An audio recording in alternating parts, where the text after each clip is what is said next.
Yeah. Did you ever meet him? He was a very close friend of mine. Was he? Yeah. I knew him on and off for many years. We had a very strange relationship. He was, I never belonged to his clan because I made fun of him. And nobody ever made fun of Hemingway. Yeah. But I did. And he took it, but he didn't like me to do it in front of the club. We met in a projection of a movie which he had made and which he wanted me to narrate. And he had written the commentary. This is many years ago. Yeah. And we hadn't seen each other. This is a dark projection room, and I was reading the text.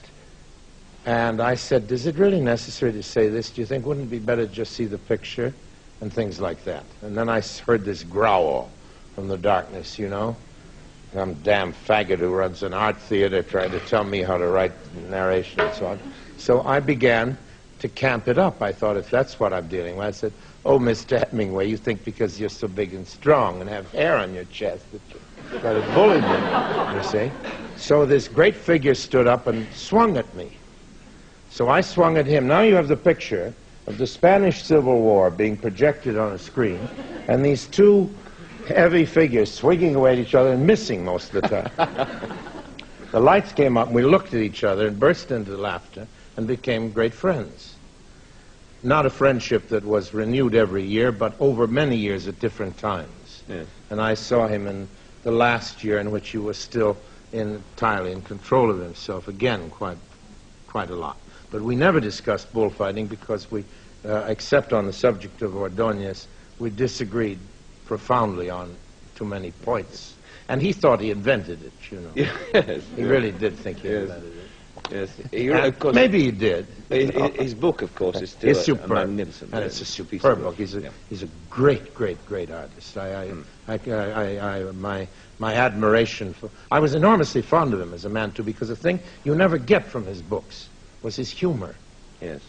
There's hardly a word of humor in a Hemingway book because he's so tense and solemn and dedicated to what is true and good and all that. But when he relaxed, he was riotously funny.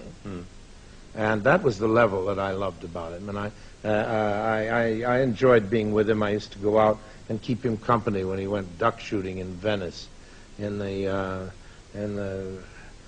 autumns. I have many strange memories of him like that. And I was enormously fond of him. But as an artist, I think that it's really...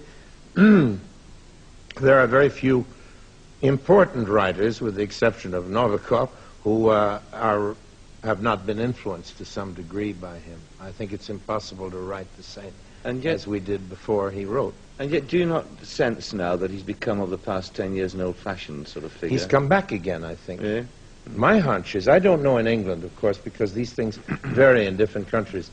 In America, he was in total eclipse for the last 10 years, but he's, the sun is rising again, critically for him, a little bit.